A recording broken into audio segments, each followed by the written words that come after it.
प्रिय विद्यार्थियों, पारस्परिकता प्रमेय को परिभाषित करने के बाद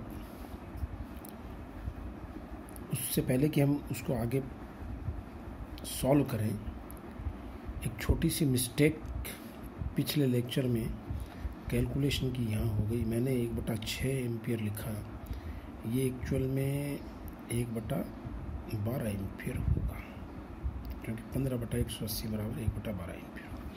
तो ये आप करेक्शन कर लीजिए। उसके बाद मैंने आपको बताया कि पारस्परिकता प्रमेय के अनुसार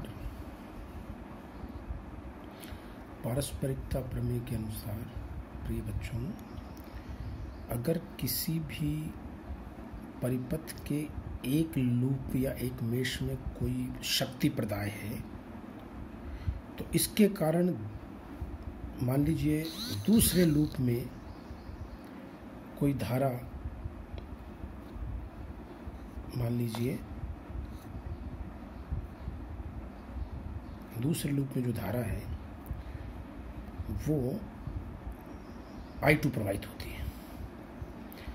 पारस्परिकता प्रमेय कहती है कि अगर आप प्रथम लूप से वोल्टता स्रोत को या शक्ति प्रदाय को हटाकर दूसरे लूप में लगा दो, तो यह पहले वाले में उतनी ही धारा प्रवाहित करेगा जितनी कि ये पहले लूप में लगाने से दूसरे में या दूसरे मेश में प्रवाहित करता है। इसको कॉरस्पॉन्डेंस थ्योरम या पारस्परिकता प्रमेय हम कहते हैं। अब आप देखिए कि पारस्परिकता प्रमेय को सिद्ध करना निहायत ही सरल काम है।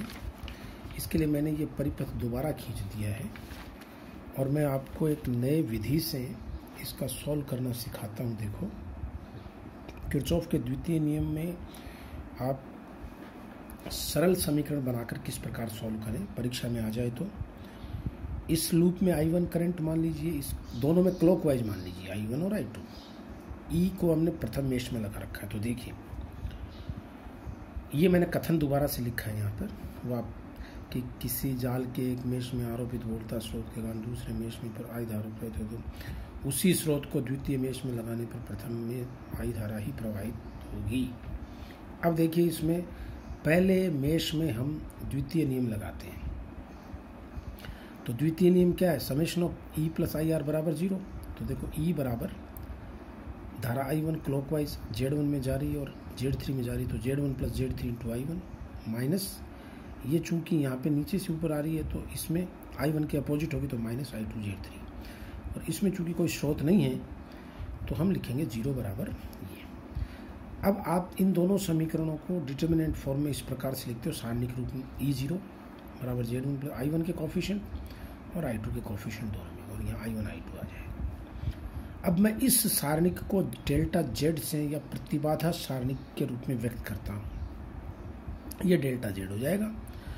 और अगर मैं इस वाली सारणिक में द्वितीय कॉलम को E0 से रिप्लेस करता हूँ, तो ये सारणिक को मैं नाम देता हूँ डेल्टा 2। देखिए, Z1 plus Z3 minus Z3, और इन दोनों अवयवों की जगह E0 लिखते ही इसको डेल्टा 2 नाम दे दिया मैंने सारणिक। तो अब धारा यानी I2 का मान जो होगा वो होगा डेल्टा 2 अपॉन डेल्टा Z, और डेल्टा 2 का मान मैंने प्लस EZ3 सॉल्व कर रखा है, तो यहाँ वैल्यू रखने पर, और इसका मान मैंने Z1 Z2 plus Z2 Z3 plus Z3 Z1 solve कर रखा है। ये दोनों मान आप यहाँ रख दीजिए, और ये मान रखते ही I2 का मान आएगा समीकरण नंबर 6 के हिसाब से EZ3 अपॉन दिस मच। अब पारस्परिकता प्रमेय अगर सही है तो मैं इसको दूसरे लूप में लगाता हूँ। देखो, मैंने यहाँ दूसरे लूप में लगा दिया, ये देखो ये। और अब मैंने धारा का नया निर्धारण कर दिया, मान लो ये I1 डैश है, ये I2 डैश है। तो नए निर्धारण से पुनः इन दोनों परिपथों में अगर आप किरचॉफ का नियम लगाते हो, तो देखो इसमें E बराबर हो जाएगा I1 dash Z2 plus Z3 minus I2 dash Z3, और इस लूप में कोई स्रोत नहीं, इसलिए 0 बराबर minus I1 dash Z3 plus I2 dash Z1 plus Z3। ये दोनों मान, दोनों समीकरणों से फिर हम एक डिटर्मिनेंट फॉर्म बनाते हैं सारणिक का, और ये सारणिक बन जाएगी। अब मैंने सीधा लिख दिया है, इसमें जो डेल्टा Z है वो तो वही है जो पहले थी, और इस E0 को यहाँ प्रतिस्थापित करके हम I2 डैश का मान निकालते हैं और I2 डैश का मान वही प्राप्त होता है जो I2 का है। ये पारस्परिकता प्रमेय को सिद्ध कर सकता है।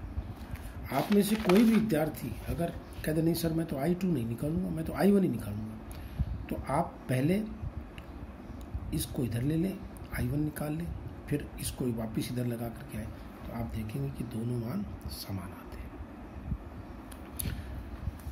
ये है पारस्परिकता प्रमेय। अब इसी कड़ी में प्रिय विद्यार्थियों आपको एक प्रमेय और सिखाते हैं और वो है मैक्सिमम पावर ट्रांसफर थ्योरम, अधिकतम शक्ति संचरण प्रमेय। देखिए मैंने आपको नॉर्टन प्रमेय इसलिए नहीं करवाई, बीच में थी वो, लेकिन नॉर्टन प्रमेय और थेवेनिन प्रमेय अलग अलग नहीं है। थेवेनिन प्रमेय को जब आप धारा स्रोत के लिए लिखते हो तो उसको नॉर्टन प्रमेय कहते हैं। इसलिए मैं चाहूँगा कि आप उसको स्वयं कोशिश करें सॉल्व करने की, नहीं तो आप मुझे फीडबैक दे दीजिएगा तो मैं आपको अगले लेक्चर्स में उसको प्रूव करवा दूँगा। तो अधिकतम शक्ति संचरण प्रमेय क्या कहती है, इसका भी भौतिकी में बहुत बड़ा महत्व है। पहले मैं स्टेटमेंट लिखता हूँ, फिर इसका फिजिकल एस्पेक्ट आज मैं बताऊंगा कि हम इसको कहाँ इस्तेमाल करते हैं। तो अधिकतम शक्ति संचरण प्रमेय का बहुत ही सरल सा स्टेटमेंट है।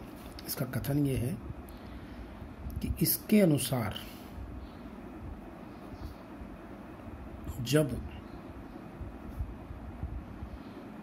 किसी शक्ति प्रदाय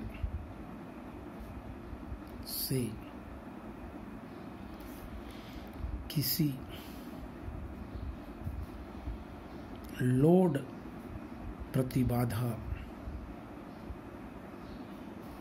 में अधिकतम विद्युत शक्ति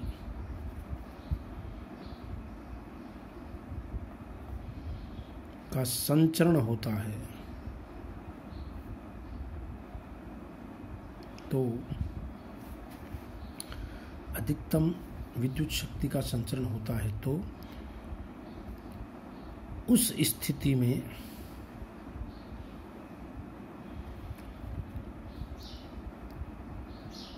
शक्ति प्रदाय की आंतरिक प्रतिबाधा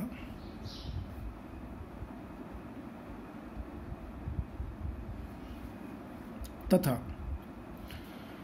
लोड प्रतिबाधा परस्पर संयुग्मी होंगी, कॉम्प्लेक्स कॉन्जुगेट संयुग्मी होंगी। अर्थात Z source is ZR star, या यूं कह दीजिए अगर इसका प्रतिरोधात्मक भाग RS है, ZS बराबर अगर RS प्लस आयोटा कह दीजिए JXS है, और ZR बराबर R प्लस JX है, तो प्रिय विद्यार्थियों RS बराबर तो होगा R के और XS बराबर माइनस X होगा। ये अधिकतम शक्ति संचरण प्रमेय है। इसको सिद्ध मैं अगले वीडियो में करूँगा, लेकिन इसका फिजिक्स में ये महत्व है कि सारे ट्रांजिस्टर परिपथ में हम जब एम्पलीफायर का निर्माण करते हैं, प्रवर्धकों का निर्माण करते हैं, तो एक एम्पलीफायर से दूसरे एम्पलीफायर में जो शक्ति का गमन है वो इसी प्रमेय के सिद्धांत के आधार पर किया जाता है। और जहाँ कहीं भी ऊर्जा का स्थानांतरण होगा हम इसका उपयोग करें।